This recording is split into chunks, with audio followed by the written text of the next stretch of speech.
प्रश्न 1। समग्र पूर्ति किसे कहते हैं?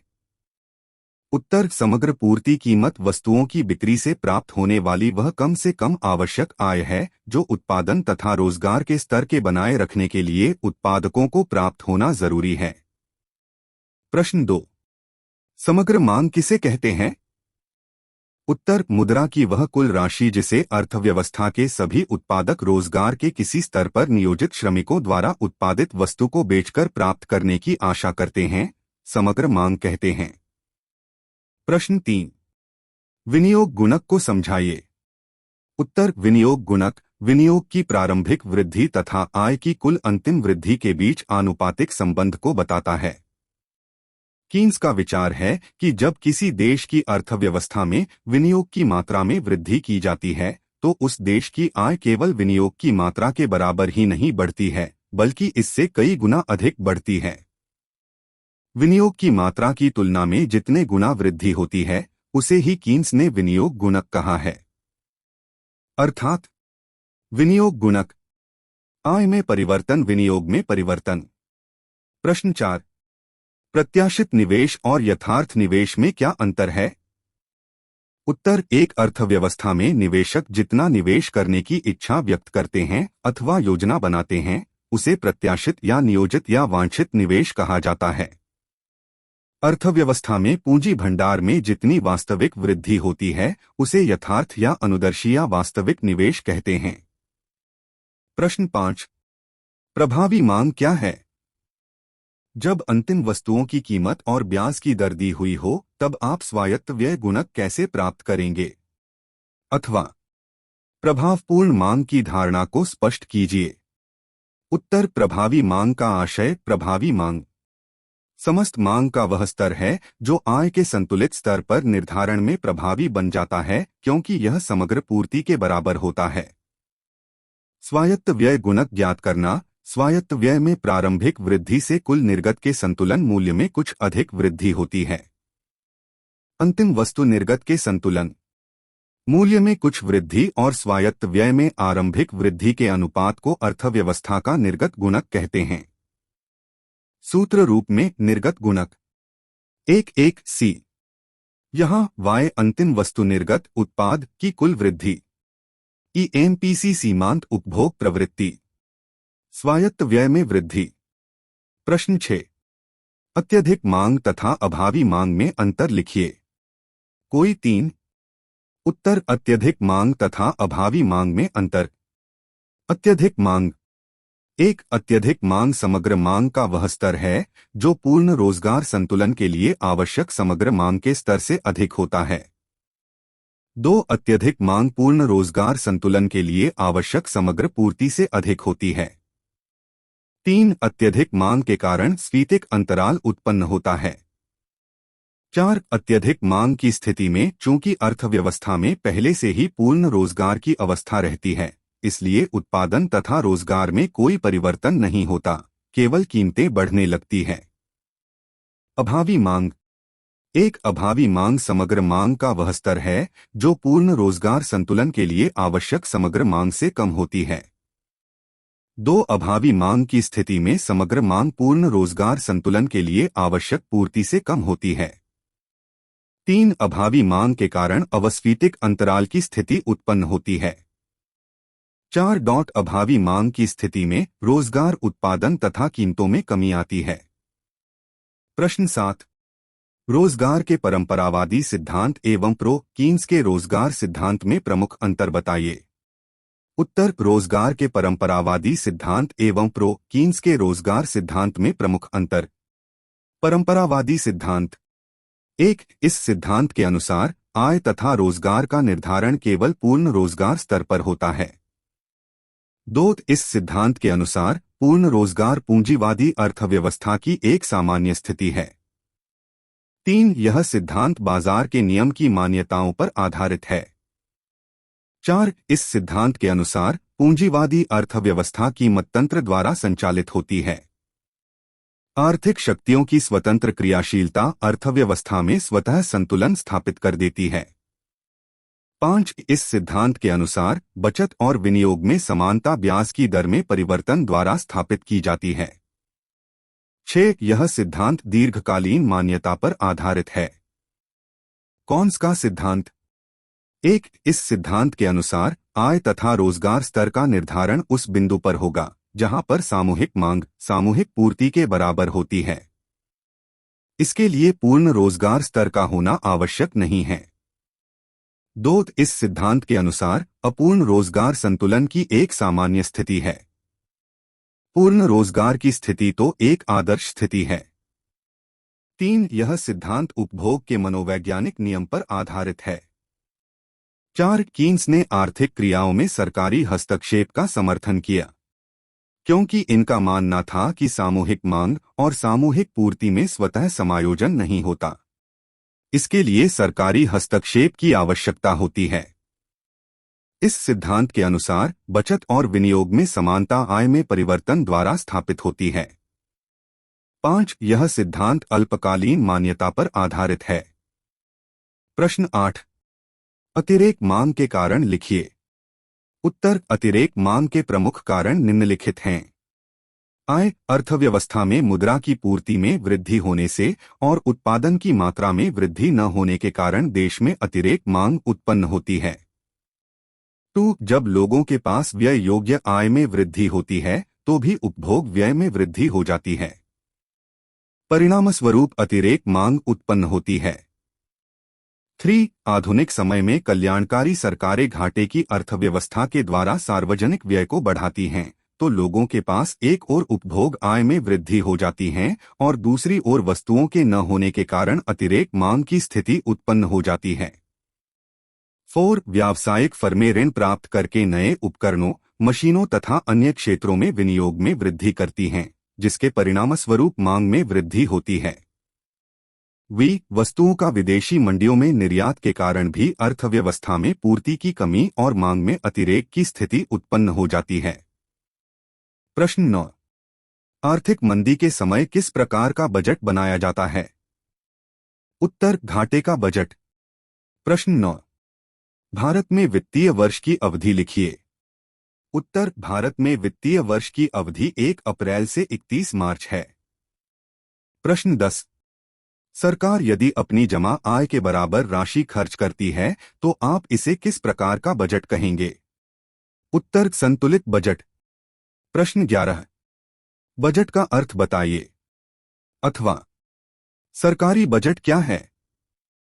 उत्तर बजट का अर्थ उस दस्तावेज से होता है जिससे एक निश्चित समयावधि हेतु देश के आयव्यय का अनुमानित ब्यौरा होता है और वित्त मंत्री उसे संसद में स्वीकृति हेतु प्रस्तुत करता है। प्रश्न 12 राजस्व व्यय किसे कहते हैं? उत्तर ऐसा व्यय जिससे किसी परिसंपत्ति का सृजन नहीं होता है उसे राजस्व व्यय कहते हैं। प्रश्न 13 संतुलित बजट कब होता है? उत्तर जब बजट में अनुमानित आगम एवं व्ययों की राशि समान दिखाई जाती है तब संतुलित बजट होता है। प्रश्न 14 आधिक्य का बजट किसे कहते हैं? उत्तर जब बजट में अनुमानित आगमों की तुलना में व्यय कम दर्शाए जाते हैं तो इसे आधिक्य का बजट कहते हैं। प्रश्न 15 राजस्व घाटा क्या है? उत्तर राजस्व घाटा राजस्व प्राप्तियों और राजस्व व्यय में अंतर को प्रदर्शित करता है। प्रश्न 16 प्रगतिशील कर किसे कहते हैं? उत्तर ये कर बढ़ने के साथ दर में वृद्धि के साथ बढ़ते जाते हैं। इसका भार धनिकों पर अधिक एवं निर्धनों पर कम पड़ने के कारण न्यायपूर्ण कर है। प्रश्न 17 विकासशील राष्ट्रों के लिए कौन सा बजट उपर्युक्त है? उत्तर विकासशील बजट राष्ट्रों के लिए घाटे का बजट उपर्युक्त है। प्रश्न 18 असंतुलित बजट किसे कहते हैं? उत्तर इस प्रकार की बजट में सरकार की अनुमानित व्यय सरकार की अनुमानित प्राप्तियों से अधिक या कम दिखाया जाता है तो उसे असंतुलित बजट कहा जाता है। प्रश्न 19 राजस्व प्राप्तियां क्या है? उत्तर वे प्राप्तियां जिससे न तो सरकार की देनदारी में कोई वृद्धि होती है और न ही सरकार की परिसंपत्ति में कोई कमी आती है, ये सरकार की सभी स्रोतों से चालू आय प्राप्तियां होती है। प्रश्न 20 क्या सार्वजनिक ऋण बोझ बनता है? व्याख्या कीजिए। उत्तर निम्नलिखित परिस्थितियों में सार्वजनिक ऋण बोझ बन जाता है। बोझ बन जाता है आय, सार्वजनिक ऋण का भार भावी पीढ़ी पर पड़ता है। 2 विदेशों से लिए गए ऋण के बदले में ब्याज की अदायगी का भार देश पर पड़ता है। 3 देश में कुल मांग में वृद्धि होती है, जिससे मुद्रास्फीति में वृद्धि होती है। प्रश्न 21। सरकार किन उद्देश्यों की पूर्ति के लिए ऋण लेती है? उत्तर आय, देश पर आने वाले सामाजिक या आर्थिक संकट का सामना करने के लिए। 2 सामूहिक उपयोग में आने वाली वस्तुओं के निर्माण हेतु। 3 प्राकृतिक संसाधनों का अधिकतम विदोहन करके देश का आर्थिक विकास करने के लिए। 4 अन्य विकास कार्यों के संचालन हेतु वित्तीय आवश्यकताओं की पूर्ति के लिए। सरकारी बजट के अस्थायी घाटों को पूरा करने तथा लोगों के आर्थिक जीवन को संतुलित बनाए रखने के लिए। प्रश्न 22। प्रत्यक्ष कर के 4 गुण लिखिए। उत्तर प्रत्यक्ष कर के गुण। 1 यह समानता के सिद्धांत के अनुसार होते हैं। 2 इन करों को एकत्र करने में सरकार को अधिक व्यय नहीं करना होता है। 3 ये कर निश्चितता के सिद्धांत पर आधारित होते हैं, अर्थात करदाता को यह पता होता है कि उनको कितना, कब और कहां कर देना है। 4 ये कर लोचदार होते हैं, अर्थात सरकार आवश्यकता पड़ने पर इनकी दरों में वृद्धि तथा कमी कर सकती है।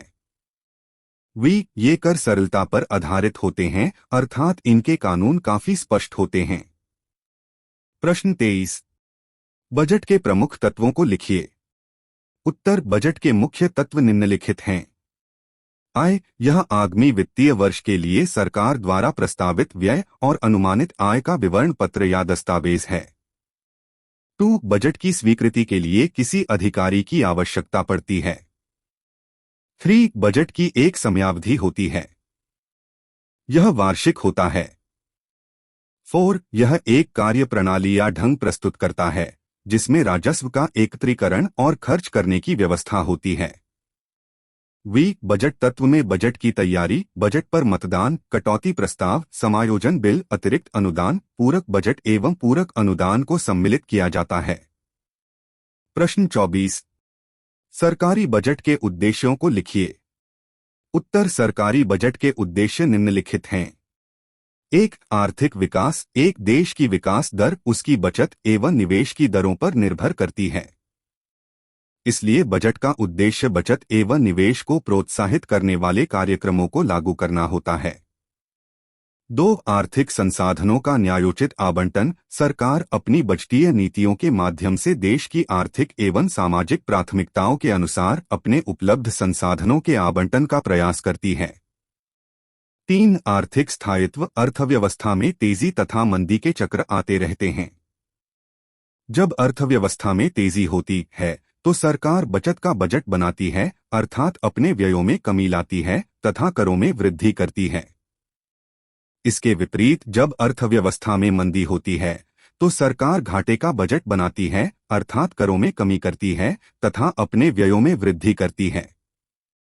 4 रोजगार के अवसरों में वृद्धि। भारत जैसे देशों में जहां बेरोजगारी की समस्या है, वहीं बजटीय नीतियों का एक उद्देश्य रोजगारों की उपलब्धता में वृद्धि करना भी होता है।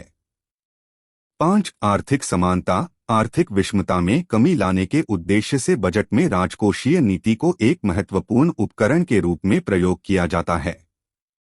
आर्थिक समानता लाने हेतु बजट में अमीर लोगों पर कर लगाए जाते हैं तथा गरीबों को आर्थिक सहायता प्रदान की जाती है।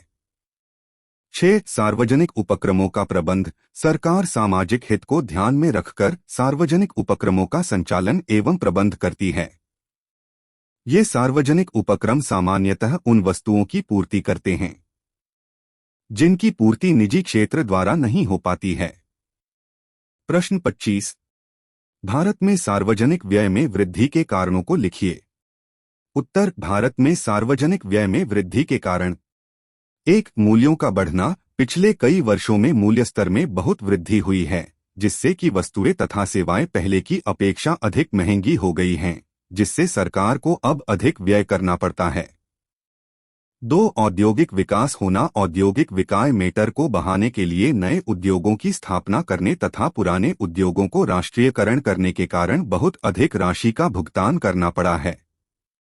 तीन, उत्पादकों को आर्थिक सहायता प्रदान करना। सरकार देश में कृषि तथा उद्योगों को प्रोत्साहन देने के लिए कृषकों तथा उद्योगपतियों को पर्याप्त मात्रा में ऋण, दान एवं सहायता प्रदान करती है, जिससे सार्वजनिक व्यय बढ़ जाता है।